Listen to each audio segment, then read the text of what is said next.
गायत्री की मूर्तिमान प्रतिमा यज्ञ विधि यहाँ से पढ़ना है।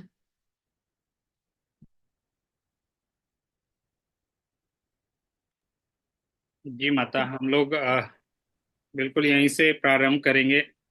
और आप सब बड़े जनों का, वरिष्ठ जनों का, आत्मीय परिजनों का 1 जनवरी को आपने हम सबको, यानी आप सब ने हमें आशीर्वाद दिया था। 8 जनवरी को आपने श्रेयांश को आशीर्वाद दिया था। और आज 16 जनवरी हमारी बिटिया का जन्म दिवस है और गुरुदेव ने बहुत अच्छा दीप यज्ञ कराया। बहुत सुंदर। प्यारी बेटी को बहुत सारी शुभकामनाएं जन्मदिन की।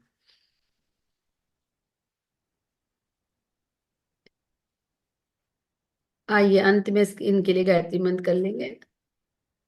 पहले स्वाध्याय पूरा कर लेते हैं।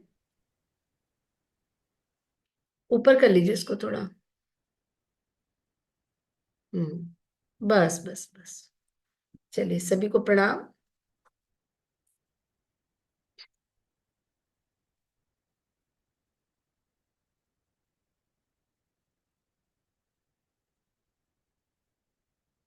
क्या नाम है इसका बिटिया का? माता श्रेया चौहान।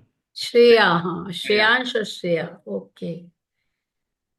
चलिए तो पहले उसे बैठा ही लीजिए, या तो फिर जब गुरुदेव का आवाहन करेंगे तो इनका मंत्र भी हो जाएगा पहले।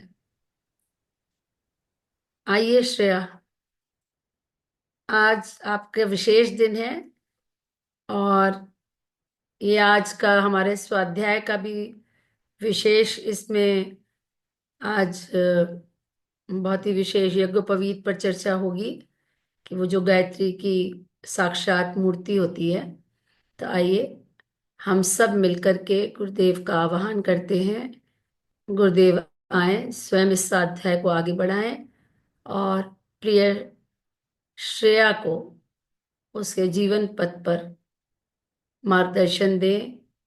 उसके जीवन में सभी सुख सुविधाएं, प्रसन्नता, आत्मिक उन्नति सभी को वो प्राप्त करे। इसी भाव के साथ आइए एक बार गायत्री मंत्र। ओम भूर्भुवः स्वाहा तत्सवितुर्वरेण्यं भर्गो देवस्य धीमहि धियो यो नः प्रचोदयात्। ओम गुरुर्ब्रह्मा गुरुर्विष्णु गुरुरेव महेश्वर गुरुरेव परब्रह्म तस्मै श्री गुरुवे नमः। प्रिय श्रेया को जन्मदिन की बहुत सारी बधाई, बहुत सारा आशीर्वाद। आइए आज के स्वाध्याय को आगे बढ़ाते हैं। गायत्री की मूर्तिमान प्रतिमा यज्ञोपवीत। यज्ञोपवीत को ब्रह्मसूत्र भी कहा जा सकता है। सूत्र डोरे को भी कहते हैं। और इस उस संक्षिप्त शब्द रचना को जिसका अर्थ बहुत विस्तृत होता है। व्याकरण, दर्शन, धर्म, कर्मकांड आदि के अनेकों ग्रंथ ऐसे हैं जिनमें ग्रंथकर्ताओं ने अपने मंतव्यों को बहुत ही संक्षिप्त संस्कृत वाक्यों में सन्निहित कर दिया है। उन सूत्रों पर लंबी वृत्तियां, टिप्पणियां तथा टीकाएं हुई हैं जिनके द्वारा उन सूत्रों में छिपे हुए अर्थों का विस्तार होता है। तो यज्ञोपवीत को ब्रह्म सूत्र करते हैं, मतलब वैसे तो एक डोरा है, लेकिन इसमें बहुत विस्तृत इसका अर्थ है। तो यज्ञोपवीत धारण करना मतलब स्वयं गायत्री को धारण करना। तो जितने गुरुदेव लिख रहे हैं, जितने बड़े बड़े ग्रंथ होते हैं, बहुत सारे दर्शन हैं, शास्त्र के ग्रंथ हैं, कर्मकांड के ग्रंथ हैं, तो उसमें बहुत संक्षिप्त में संस्कृत के वाक्यों के माध्यम से कुछ सूत्र दिए होते हैं। लेकिन उन सूत्रों की जब व्याख्या की जाती है, उस पर डिस्कशन किया जाता है, उसको खोला जाता है, तो उस पर टीका टिप्पणी जब होती है तो उसमें बहुत सारे अर्थ उसके निकल करके आते हैं। तो ब्रह्मसूत्र में यदि एक भी अक्षर नहीं है, ब्रह्मसूत्र तो भाई डोरा है, लेकिन उसमें अक्षर नहीं है, फिर भी तो भी संकेतों से बहुत कुछ बताया गया है। मूर्तियां, चिन्ह, चित्र, अवशेष आदि के आधार पर बड़ी बड़ी महत्वपूर्ण जानकारियां प्राप्त होती हैं। यद्यपि इनमें अक्षर नहीं होते तो भी बहुत कुछ प्रकट हो जाता है। भले ही उस इशारे में यदि में किसी शब्द लिपि का प्रयोग नहीं किया जाता है। यज्ञोपवीत के ब्रह्म सूत्र यद्यपि वाणी और लिपि से रहित हैं, तो भी उनमें एक विशद व्याख्यान की अभिभावना भरी हुई है। मतलब इसमें शब्द तो नहीं है, लेकिन जो इसकी बनावट है, जो इसके धारण करने का अ, विधि है, तो जो जो कुछ भी यज्ञोपवीत को आगे डिस्क्राइब करेंगे गुरुदेव, उसमें बहुत सारे ऐसे सूत्र हैं जिससे गायत्री के तत्व दर्शन का की व्याख्या होती है, या गायत्री के बारे में और अधिक हमको जानकारी मिलती है। गायत्री को गुरु मंत्र कहा जाता है। यज्ञोपवीत धारण करते समय जो वेद आरंभ कराया जाता है, वे गायत्री से कराया जाता है। प्रत्येक द्विज को गायत्री जानना उसी प्रकार अनिवार्य है जैसे कि यज्ञोपवीत धारण करना। यह गायत्री यज्ञोपवीत का जोड़ा ऐसा ही है जैसे लक्ष्मी नारायण, सीताराम, राधे श्याम, प्रकृति ब्रह्म, गौरी शंकर, नर्मदा का जोड़ा है। दोनों की सम्मिलित व्यवस्था का नाम ही गृहस्थ है। वैसे ही गायत्री उपवीत का सम्मिलन ही द्विजत्व है। उपवीत सूत्र है तो गायत्री उसकी व्याख्या। दोनों की आत्मा एक दूसरे के साथ जुड़ी हुई है। मतलब ये जो यज्ञोपवीत धारण करता है उसके लिए गायत्री जानना आवश्यक है। और जो यज्ञोपवीत को धारण किया है जिसने, उसको गायत्री को अपनाना अनिवार्य है, क्योंकि दोनों अभिन्न हैं, एक दूसरे से जुड़े हुए हैं। जैसे गुरुदेव ने बताया, जैसे सीताराम, राधे श्याम, प्रकृति और ब्रह्म, है ना, प्रकृति पुरुष जैसे कहते हैं, तो उस तरह से इनको अलग नहीं किया जा सकता। यज्ञोपवीत में 3 तार हैं। अब इसकी गुरुदेव इसके उसको खोल रहे हैं। जो सूत्र में हमें संक्षिप्त में जो संदेश दिया जाता है गायत्री का, उसको विस्तार से गुरुदेव बता रहे हैं कि यज्ञोपवीत में 3 तार होते हैं। इसी तरह गायत्री में 3 चरण है। तत्सवितुर्वरेण्यम प्रथम चरण, भर्गो देवस्य धीमहि द्वितीय चरण, धियो यो न प्रचोदयात् तृतीय चरण। तीनों तारों का क्या तात्पर्य है, इनमें क्या संदेश निहित है, ये बात समझनी है तो गायत्री के इन 3 चरणों को भली प्रकार से जान लेना चाहिए। उपवीत में 3 प्रकार की ग्रंथियां और एक ब्रह्म ग्रंथि होती है। 3 मतलब उसमें वो होती हैं कांटे। इसमें तो ये गोविंद भाई साहब अच्छे से बता पाएंगे और अच्छे से इसको एक्सप्लेन कर पाएंगे, क्योंकि वो बहुत सारे यज्ञोपवीत संस्कार कराते हैं और बहुत सुंदर तरीके से कराते हैं। भाई साहब आप इसको पढ़े जी और समझाएं तो ज्यादा अच्छा रहेगा। जी जी जी जी। उपवीत में 3 प्रकार की ग्रंथियां और एक ब्रह्म ग्रंथि होती है। गायत्री में 3 व्राहतियां, भू भुव स्वः और एक प्रणव है। गायत्री के आरंभ में ओंकार और भू भुव स्वः का जो तात्पर्य है, उसी और यज्ञोपवीत की 3 ग्रंथियां संकेत करती हैं। उन्हें समझने वाला जान सकता है कि यह 4 गांठें मनुष्य जाति के लिए क्या क्या संदेश देती हैं। तो इसमें वैसे बड़ा सिंपल सा है कि जो गुरुदेव ने बताया कि यज्ञोपवीत गायत्री और यज्ञ की संयुक्त मूर्ति है। हम्म। गायत्री की मूर्ति तो है, लेकिन यज्ञ की भी है। बाद में आगे, आगे जब इसमें आएगा आगे तो उसकी चर्चा बाद में करेंगे। अभी गायत्री की चर्चा गुरुदेव कर रहे हैं, इसलिए इसी की बात करते हैं। तो गायत्री का जो प्रारंभ होता है, सबसे पहले उसमें हम लोग प्रणव लगाते हैं। हम्म। पर जो मोटी ग्रंथि होती है सबसे ऊपर, वो ओम को मतलब ये क्या वो करती है, उसका प्रतिनिधित्व करती है, वो ओम है मोटी। इसके बाद में 3 छोटी छोटी गांठें होती हैं, वो भू भुवः स्वः। ये चारों गांठें प्रणव और 3 विराहतियां हो गई, व्याहृतियां हो गई, जो गायत्री मंत्र से पहले हम लोग प्रयोग करते हैं। इसके बाद में यज्ञोपवीत में 3 धागे होते हैं। तो 3 धागे गायत्री के 3 चरण। तत्सवितुर्वरेण्यम भर्गो देवस धीमहि धियो यो नः प्रचोदयात्। अभी जो 3 धागे हैं, इन 3 धागों में भी अंदर हर एक धागे में 3 3 धागे हैं।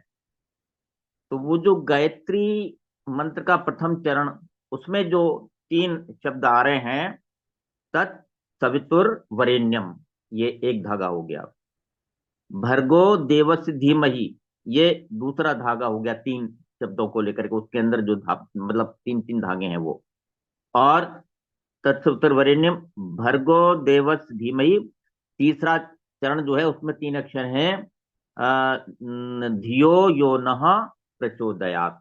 तो इस प्रकार से ये जो यज्ञोपवीत है पूरा का पूरा गायत्री का रूप हमको दिखा रहा है, समझा रहा है। अब आगे इसमें गुरुदेव और आगे इसका डिटेल अगले पैराग्राफ में करेंगे। देखिए और बता, हाँ गुरुदेव बता रहे हैं, आप पढ़िए बहन जी पढ़िए। ठीक है भाई साहब। इस महाविज्ञान को सरलता पूर्वक हृदयंगम करने के लिए इसे चार भागों में विभक्त कर सकते हैं। प्रणव तथा तीनों व्यातियां अर्थात यज्ञोपवीत की चारों ग्रंथियां। तो जो अभी बताया भाई साहब ने कि एक बड़ी गांठ होती है, बाकी तीन होती हैं। फिर गायत्री का प्रथम चरण अर्थात यज्ञोपवीत की प्रथम लड़, द्वितीय चरण अर्थात द्वितीय लड़, तृतीय चरण अर्थात तृतीय लड़। आइए अब इन पर विचार करें।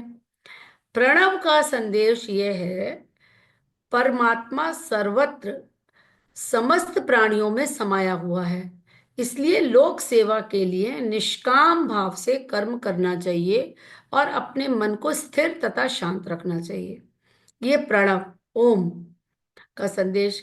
बहु का तत्व ज्ञान ये है, शरीर अस्थाई औजार मात्र है, इसलिए उस पर अधिक आसक्त ना होकर आत्मबल बढ़ाने का, श्रेष्ठ मार्ग का, सत्कर्मों का आश्रय ग्रहण करना चाहिए। मतलब टेम्पररी पे आप ना डिपेंड करें, जो परमानेंट है, जो साथ जाएगा, उसके ऊपर ज्यादा ध्यान दें।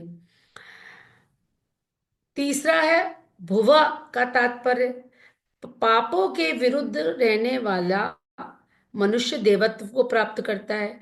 जो पवित्र आदर्शों और साधनों को अपनाता है वही बुद्धिमान है।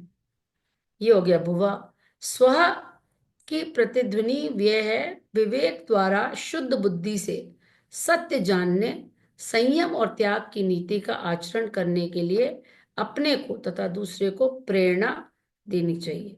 तो प्रणव है मतलब परमात्मा ओम, सर्वत्र सब तरफ प्राणियों में समाया हुआ है, इसलिए हमें कण कण में ईश्वर को देखना है। और लेख सेवा, जैसे गुरुदेव कहना, परमार्थ को ही स्वार्थ जानिए। वो लोक सेवा के लिए निष्काम भाव से कर्म करना चाहिए, ये यज्ञ का भी संदेश है। और अपने मन को स्थिर तथा शांत रखना चाहिए। फिर भू मतलब शरीर अस्थाई है, टेम्परेरी है, तो इसका एक दिन इसका ये नश्वर है, मतलब एक दिन इसका खत्म होना अवश्यम्बी है, इसलिए उस पर इतना आध्यात्मिक आप पूरी एनर्जी उसमें ना लगाएं कि शरीर में ही सारी एनर्जी लगाते हैं ना, उसी को सजाना संवारना, उसी के लिए भोज पदार्थ इकट्ठे करना, सारे इंद्रिय सुख के लिए पूरे लगे रहना, इस पे ना इतना एनर्जी लगाएं। उसके अलावा आप अपने आत्मबल को, मतलब जो आपकी एनर्जी बॉडी है अंदर से, आत्मबल मनोबल, इसका आश्रय लेना चाहिए, इसको बढ़ाना है। और सत्कर्मों, श्रेष्ठ मार्ग का, सत्कर्मों का आपको आश्रय लेना है। तो ये हो गया। तीसरा भुवा, भुवा का अर्थ हुआ तात्पर्य कि जो पाप के विरुद्ध रहता है वो ही मनुष्य देवत्व को प्राप्त करता है। जैसे हम बात करते हैं ना हम बच्चों से कि एक स्पेक्ट्रम है, स्पेक्ट्रम के बीच में आप खड़े हुए हैं। अब आप उन्नति करते जाएंगे, अच्छे बनते जाएंगे, अपने दोष दुर्गुण हटाते जाएंगे, सद्गुणों को अपनाते जाएंगे, तो आप धीरे धीरे धीरे महान बनते चले जाएंगे, आप देवताओं की श्रेणी में आ जाएंगे। और दूसरी तरफ अगर इस ओर आपने ध्यान नहीं दिया तो मनुष्य से गिर करके आप पशुवत बनेंगे, पशु जैसा जीवन जिएंगे, आकृति मनुष्य की होगी पर कर्म सारे पशुओं वाले होंगे, और उससे भी नीचे गिरेंगे तो पिशाच बन जाएंगे। तो पापों के विरुद्ध रहने वाला मनुष्य देवत्व को प्राप्त करता है, जो अपने को सुधारता चला जाता है, अपने सद्गुणों को बढ़ाता चला जाता है, वो देवत्व को प्राप्त करता है। और जो पवित्र आदर्शों और साधनों को अपनाता है, आदर्शों के प्रति अपनी निष्ठा को कायम रखता है और आदर्श में जीवन जीता है, वही बुद्धिमान है। तो लॉन्ग टर्म गेन की बात कर रहे हैं गुरुदेव। विवेक, बुद्धिमान मतलब विवेकी, उसका विवेक जागृत हो गया, वो जानता है कि जो नश्वर चीजें उसमें अपनी एनर्जी वेस्ट नहीं करनी है। आदर्शों, क्योंकि ईश्वर को प्राप्त करना मतलब आदर्शों को अपना अपना। ईश्वर है क्या? आदर्शों का समुच्चय, गुणों का समुच्चय। तो जो आदर्शों के प्रति निष्ठावान रहता है, जो उनको अपनाता है, वही बुद्धिमान है। और स्व की प्रतिदिनी ये विवेक द्वारा शुद्ध बुद्धि से सत्य जानने, बायस होकर के नहीं, राग द्वेष से प्रेरित होकर के नहीं, कि हम हमारे जो फायदे की चीज है वो सत्य है, बाकी सब असत्य है, जो हमारे को स्वार्थ, हमारे स्वार्थवश जो सही है वो सत्य नहीं। विवेक द्वारा शुद्ध बुद्धि से संयम और त्याग की नीति का आचरण करने के लिए अपने को तथा दूसरों को प्रेरणा देनी है। तो पहली बात, सत्य के लिए विवेक को जागृत करना, सत्य जानने के लिए। और फिर संयम और त्याग को अपनाते हुए स्वयं अपने जीवन में, और उसके द्वारा रोल मॉडल बन करके एक आदर्श जीवन जीते, दूसरे को प्रेरित करना कि वो ऐसा करे। ये चतुर्मुख नीति यज्ञोपवीत धारी की होती है। इस सब का सारांश ये है कि उचित मार्ग से अपनी शक्तियों को बढ़ाओ और अंतःकरण को उदार रखते हुए अपनी शक्तियों का अधिकांश भाग जनहित के लिए लगाए रखो। सबसे इंपॉर्टेंट है कि ये खाली इंपॉर्टेंट ये नहीं कि शक्तियों को बढ़ाओ, शक्तियों को तो बढ़ाओ, लेकिन वो अपने लिए नहीं, उसमें अंतःकरण की उदारता देखेगा भगवान आपकी, कि आप कितना उसका भाग जो है लोगों के परोपकार के लिए, लोगों के हित के लिए आप उसको लगाते हो। इसी कल्याणकारी नीति पर चलने से मनुष्य व्यष्टि रूप से तथा समस्त संसार से में समष्टि रूप से सुख शांति प्राप्त कर सकता है। यज्ञोपवीत गायत्री की मूर्तिमान प्रतिभा है। उसका जो संदेश मनुष्य जाति के लिए है, उसके अतिरिक्त और कोई मार्ग ऐसा नहीं जिसमें व्यक्तिक तथा सामाजिक सुख शांति स्थिर रह सके। क्योंकि अगर आप केवल अपने और अपने सुख शांति की कल्पना करते हैं, तो गुरुदेव उसका उदाहरण देते हैं कि जब आप कहीं भी गड्ढा खोदेंगे तो मिट्टी वहां कहीं गड्ढा होगा, आप ज्यादा उपयोग में लाएंगे तो कोई ना कोई व्यक्ति अभाव में रहेगा। तो आपको व्यक्तिक सुख की नहीं, के साथ साथ सामाजिक सुख शांति की भी आपको चिंता करनी है। उस पूरे समाज को, पूरे सबको साथ लेकर के चलना है। सुरलोक में एक ऐसा कल्प वृक्ष है जिसके नीचे बैठकर जिस वस्तु की कामना की जाए वही वस्तु तुरंत सामने उपस्थित हो जाती है। जो भी इच्छा की जाए तुरंत पूर्ण हो जाती है। वह कल्प वृक्ष जिनके पास होगा, वे कितने सुखी और संतुष्ट होंगे, इसकी कल्पना सहज ही की जा सकती है। पृथ्वी पर भी ऐसा कल्प वृक्ष है जिसमें सुरलोक के देवलोक, सुरलोक मतलब देवलोक, देवलोक में एक ऐसा कल्प वृक्ष होता है जिसके सब नीचे बैठेंगे, जो मांगेंगे वो मिलेगा। अब गुरुदेव कह रहे हैं पृथ्वी पर भी ऐसा ही कल्प वृक्ष है जिसमें सुरलोक के कल्प वृक्ष की तरह सभी संभावनाएं छिपी हुई हैं। इसका नाम है गायत्री। गायत्री मंत्र को स्थूल दृष्टि से देखा जाए तो वे 24 अक्षर और 9 पदों की शब्द श्रृंखला है मात्र है। परंतु यदि गंभीरता पूर्वक अवलोकन किया जाए तो उसके प्रत्येक पद और अक्षर में ऐसे तत्वों का रहस्य छिपा हुआ मिलेगा जिनके द्वारा कल्प वृक्ष के समान ही समस्त इच्छाओं की पूर्ति हो सकती है। गायत्री को गुरुदेव कह रहे हैं कल्प वृक्ष, मतलब आप जो चाहेंगे गायत्री साधना के माध्यम से आपको मिलेगा। क्योंकि आपका आत्मबल इतना बढ़ जाता है, आप स्वार्थी नहीं रहते, आप परमार्थ के लिए काम करते हैं। आपका लौकिक और आध्यात्मिक दोनों प्रकार की उन्नति होती है। तो आप किस तरह से होती है सब आपको जानते हैं। आपको क्या होता है, आपका सेल्फ डेवलपमेंट होने लगता है, आपके दोष दुर्गुण हटने लगते हैं। कोई और नहीं हटाता, आप स्वयं हटाते हैं। आप स्वयं इतने निष्पक्ष हो जाते हैं, आपकी आत्मा बोलने लगती है कि नहीं ये गलत है। आपको फिर एक पर्दा नहीं रहता, एक साफ होने लगता है, ट्रांसपेरेंसी आने लगती है, क्लैरिटी आने लगती है, आपके डिसीजन सही होने लगते हैं। आपको ऐसा लगता है कि आपको पहले से हर चीजों का भान हो रहा है। ये सब गायत्री साधना के की उपलब्धियां हैं। आपका व्यवहार मृदुल होने लगता है तो आपके सहयोगी बढ़ने लगते हैं। आप शांत और स्थिर रहने लगते हैं तो आपको परेशानी नहीं लगती, क्योंकि आप विपत्तियों का सामना और बढ़े हुए आत्मबल और मनोबल से करते हैं। तो इस तरह से गुरुदेव, इस तरह से समझ लीजिए सब आपका इजी होता जाता है। जहाँ एक और लोग स्ट्रेस में रह रहे हैं, वहां आप मजे की जिंदगी गुजार रहे हैं। तो लोगों को लगता है पता नहीं इनको कौन सी लॉटरी हाथ लग गई है। तो वो लॉटरी नहीं है, वो गायत्री नामक कल्प वृक्ष है। अगले पृष्ठ पर गायत्री कल्प वृक्ष का चित्र दिया हुआ है। इसमें बताया गया है, ओम, ईश्वर, आस्तिकता ही भारतीय धर्म का मूल है।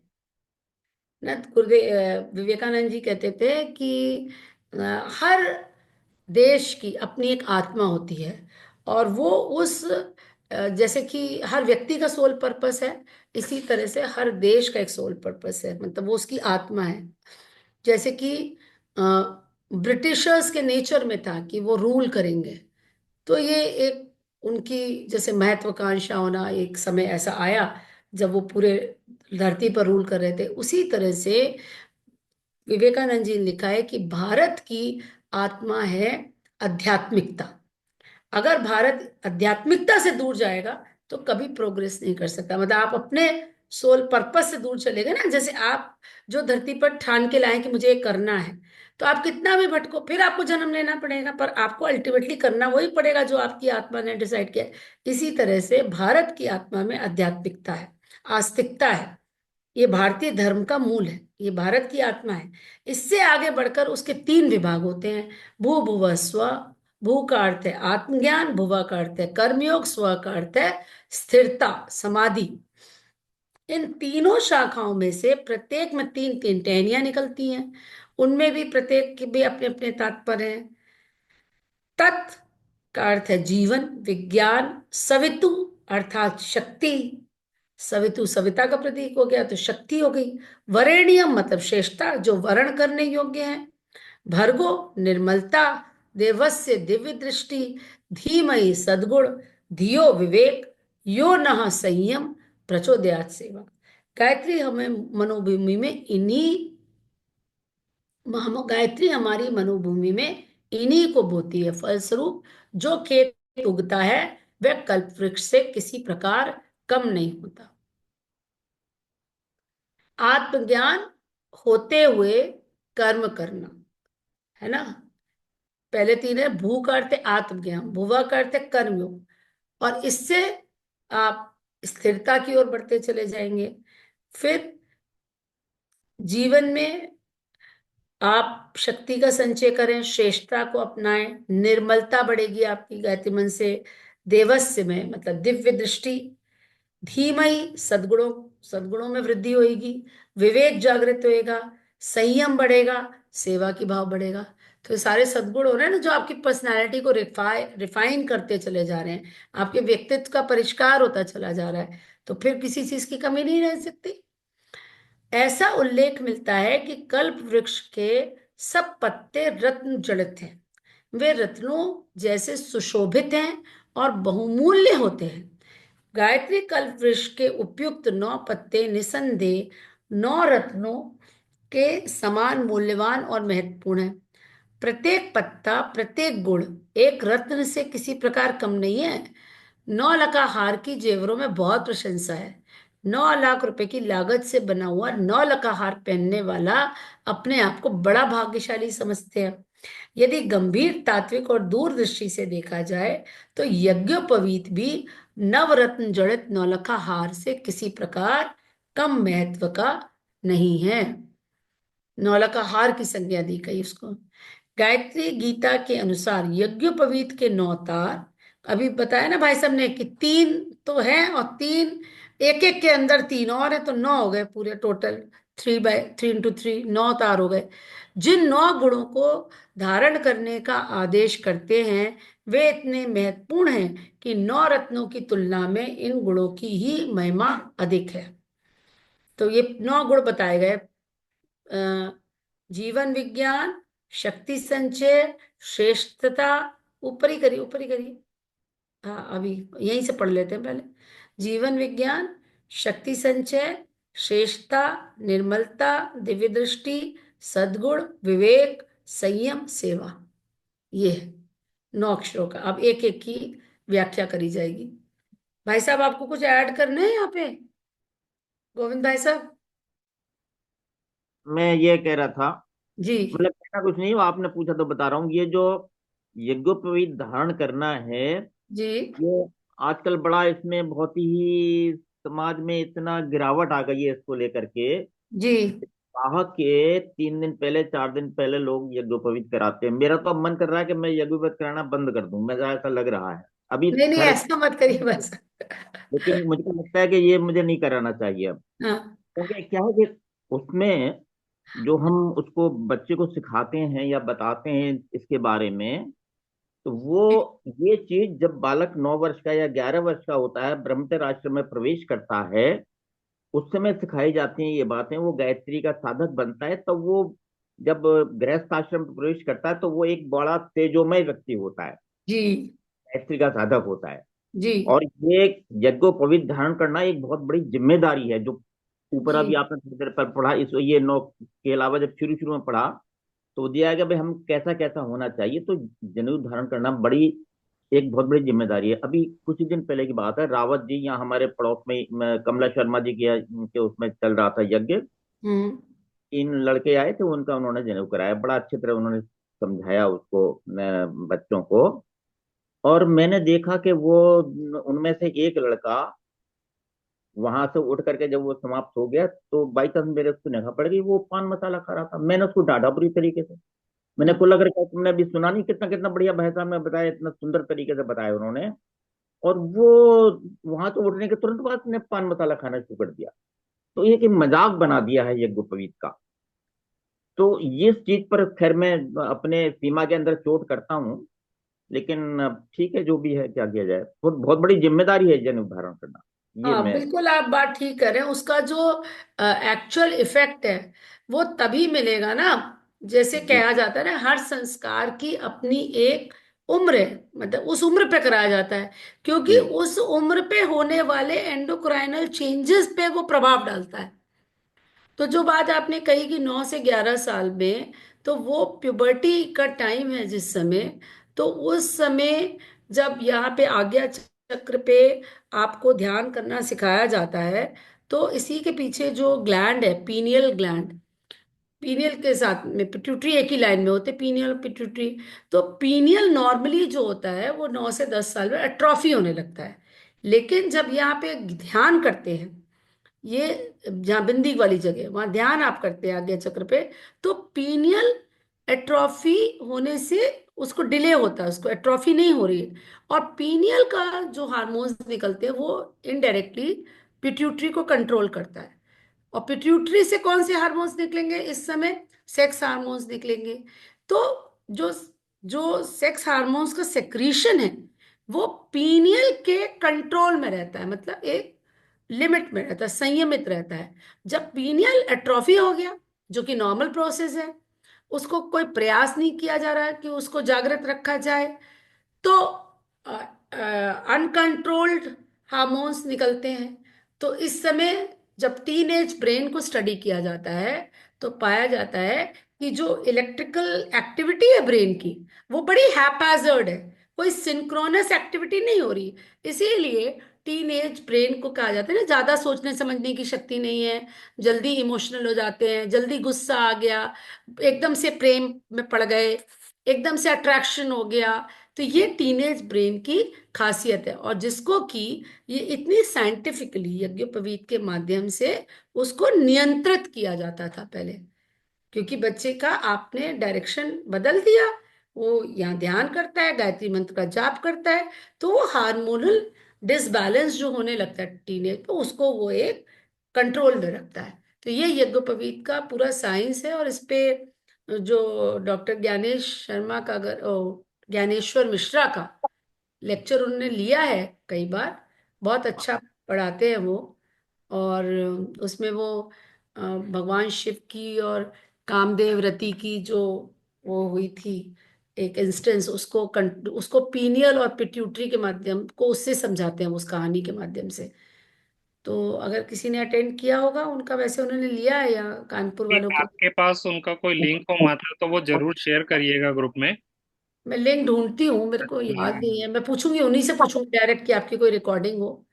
पर उन्होंने कानपुर में रहते हुए ये क्लास ली थी, ओके। वो मेरे यहाँ ही आए हुए थे, यहीं से उन्होंने ऑनलाइन क्लास ली है एक बार। अभी अगर एक लोग। चीज का प्रयास जो हम लोग अपने स्कूल के स्तर पे कर रहे हैं, जैसे और जैसे अभी बाबूजी ने बताया कि वो मन बिल्कुल नहीं करता है अब उनका कि यज्ञोपवीत कराएं, क्योंकि वास्तव में समाज में एक मजाक बना लिया गया है। लेकिन इसमें एक बड़ा अच्छा सा पॉइंट निकल के आता है। जैसे जब हम किसी चीज से अनभिज्ञ और अनजान थे, सपोज जैसे हमारी और सुधा का जब विवाह हुआ था, तब गायत्री परिवार से शामिल नहीं थे, कुछ भी नहीं पता था, तो रात की पद्धति में हुआ था। लेकिन अब जब हम इस ज्ञान विज्ञान को जानते समझते हैं, तो एटलीस्ट ना मतलब अपने परिवार में कभी करेंगे, और पूरी तरीके से प्रयास करेंगे कि आगे भी सारी चीजें हो।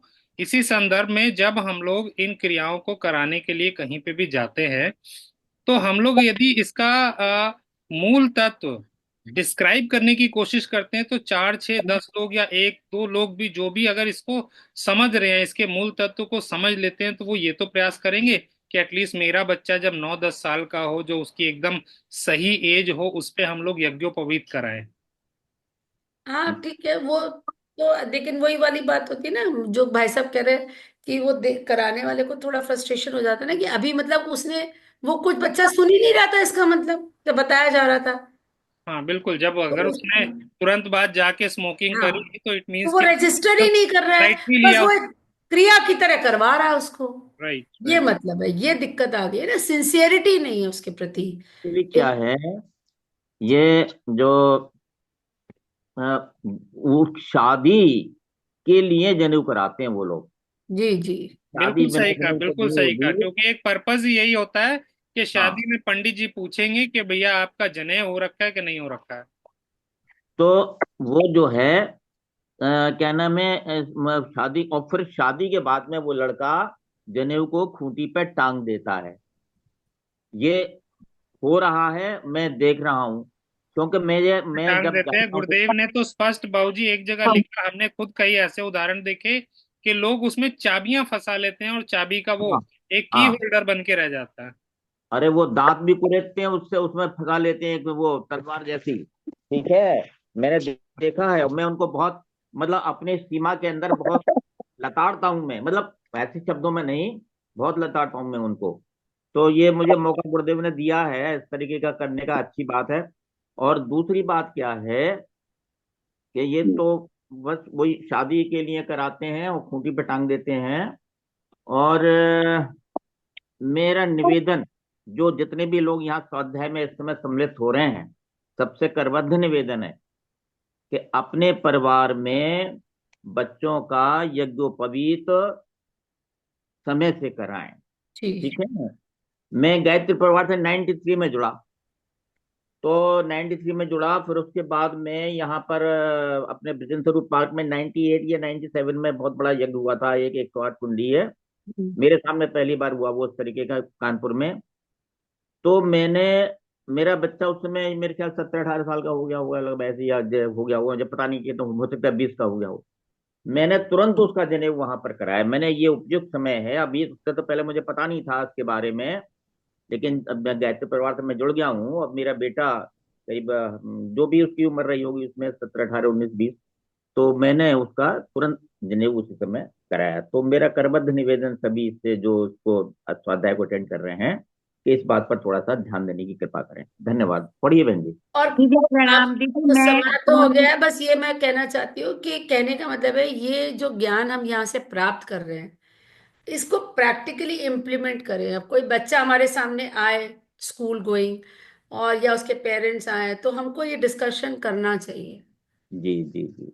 दीदी मैं आपको प्रैक्टिकल एग्जांपल यहाँ बता सकती हूँ क्या? जी जी जी दीदी। जी दीदी, तो बचपन में हमने अपने दोनों बच्चों को जनेऊ कराया, गुरु दीक्षा कराई, गुरु मंत्र भी उनको मिला, 14 15 साल के थे। और उसके बाद से बड़े वाले ने तो समर्थ ने उतारा, लेकिन छोटे वाले ने नहीं उतारा जनेऊ। हम्म। आज तक भी उसकी शादी को ऑलमोस्ट 10 साल हो जाएंगे अक्टूबर में, वो जनेऊ धारण करता है। फ्रांस में है, और उसने कभी भी जनेऊ का मतलब उतारा नहीं, हमेशा बदलता ही रहा। और उसका पूरा सम्मान, क्योंकि हमने उसके अंदर वो, जैसे कि अभी भाई साहब ने बताया, उसका मूल जो एग्जाम्पल है, जो तत्व है, जो साइंस है, वो उसको समझा दिया गया था। हाँ। शांति कुंज में दोनों की शादी भी शांति कुंज में ही हुई थी। बहुत तो सुंदर। फ्रांस में दीदी उसके पास जनेऊ की गड्डी खत्म, उसने मुझे बोला कि मुझे जेनू का एक बंडल भेज दीजिए। दी हम्म। 30 रुपए का बंडल मैंने 3,000 में यहाँ से भेजा। और मुझे इतनी खुशी हुई कि उस बच्चे ने वहां जाकर भी अपने ये जनेऊ धारण करने की प्रक्रिया को नहीं त्यागा। और बिकॉज ऑफ दिस, इसकी वजह से ना वो उसने कभी जीवन में ड्रिंक किया, ना नॉन वेज खाया। वो वेरी घर में खाना बनाता था, ये सोचकर बताकर कि मम्मी यहाँ पे खाने में सब रेड रेड स्पॉट्स होते हैं, वो लाल रंग का बताता है ना कि नॉन वेज है कि ग्रीन वाला वेज है। तो वी हाँ, डोंट नो कि ये क्या है, इसलिए वो घर में ही खाना बनाना सीख गया। अब मुझसे ज्यादा एक्सपर्ट कुक हो गया, लेकिन जनेऊ वो आज भी धारण करता है। बहुत जी, सुंदर, बहुत बहुत सुंदर। सुंदर। बहन जी, संगीता बहन जी, एक चीज मैं आपको अभी मैं बताता हूँ। जी। ये आपकी डॉक्टर शीला शर्मा हैं, हमारे अब यहाँ बैठने लगी इंदिरा नगर मोड़ पर, है ना, आप हाँ। जानते होंगे। जी जी। आईआईटी गेट पर बैठती थी, अब यहाँ पर बैठती हैं, जी जी। है ना। उन्होंने फ्लैट लिया है वहां पर, रिटायर हो गए उनके हस्बैंड आईआईटी से, तो ये इधर नारा मोड़ में जो रतन प्लेनेट में। अच्छा, ठीक तो है। वो उनके बच्चे हो गए खूब बड़े बड़े, हाँ दोनों। हाँ। तो उनका जो है वो अभी आए थे दोनों बच्चे, विदेश से अभी आए हुए थे, तो उन्होंने कहा हमको उनका जनेऊ कराना है। तो हाँ। हमने करा लीजिए। तो बोले हाँ नहीं, मैंने पूछा शादी हो गई, बोले शादी कैसे हो गई, अभी जनेऊ नहीं हुआ है। ओ। तो मैंने जनेऊ तो करा लीजिए आप। बोले अरे वो नॉन वेज खाते हैं, और वहाँ सब फिर विदेश में रहते हैं, और वो उसको छोड़ नहीं सकते। तो मैंने कहा मैं क्या बताऊं भाई, आप इसके बारे में मैं क्या कह सकता हूँ, है ना। वो तो उनकी शादी नहीं हो रही लड़कों की इस चक्कर में, खूब बड़े बड़े हो गए हैं। तो बड़ी विडंबना है समाज के अंदर। अब जैसे इन बहन जी ने उदाहरण दिया कि वो बेटा विदेश में अपने हाथ से खाना बनाता है, वो अपनी संस्कृति के प्रति, धर्म के प्रति दृढ़ प्रतिज्ञ है। तो ऐसे बच्चे अगर हो जाए तो क्या बात है। पर एक और लाइन गुरुदेव ने लिखी है, मैं आपको देखूंगी कहाँ लिखी है। शायद गायत्री की दैनिक साधना में या किसी में एक लाइन है कि वैसे तो गायत्री साधक को इन चीजों से निषेध करना चाहिए, मांसाहार से, मदिरा से। लेकिन गुरुदेव लिखते हैं कि लेकिन इसका तात्पर्य ये नहीं है कि वो खाने वाले लोग उसकी साधना नहीं कर सकते, वो साधना करेंगे तो स्वतः धीरे धीरे उनका छूट जाएगा। ये लाइन लिखी है, तो आप उनको ये सोल्यूशन दे सकते हैं। चलिए, कभी बातचीत होगी तो बताऊंगा मैं हाँ, उनको। वैसे मेरे पास नंबर है उनका। आप, हाँ। मैं कभी देखती हूँ, बात करती हूँ उनसे। वो जी जी। जनेऊ करा लें, फिर हाँ अगर वो सिंसियरली इसको करेंगे, अपनाएंगे हाँ। सिंसियरली, जी है ना, जी जी। तो वो हो सकता है, संभव है कि वो धीरे धीरे सात्विकता के पथ पर आगे आ जाए। चलिए जी, सभी ये भी को आप। मैं अग्री करती हूँ। मेरे बेटे ने अपने साथ में पंजाबी फ्रेंड था उसका जो कट्टर नॉन वेज था, उसको उसने चेंज करके वेजिटेरियन बना दिया। क्या बात, क्या तो बात। बहुत सुंदर। ऐसे बहुत सारे बच्चे मैंने बड़े भी देखे हैं जो गायत्री मंत्र जिन्होंने अपना तो लिया नॉन वेज खाते खाते, पर धीरे धीरे वो छूट गया हाँ, ये नॉन गुरुदेव वेज ने में। लिखा है, मैं अपने मन से कोट नहीं कर रही हूँ, ये गुरुदेव की लिखी हुई लाइन है। सुंदर चलिए, सभी सुंदर। को प्रणाम। प्रणाम प्रणाम प्रणाम शुभ प्रणाम। रात्रि।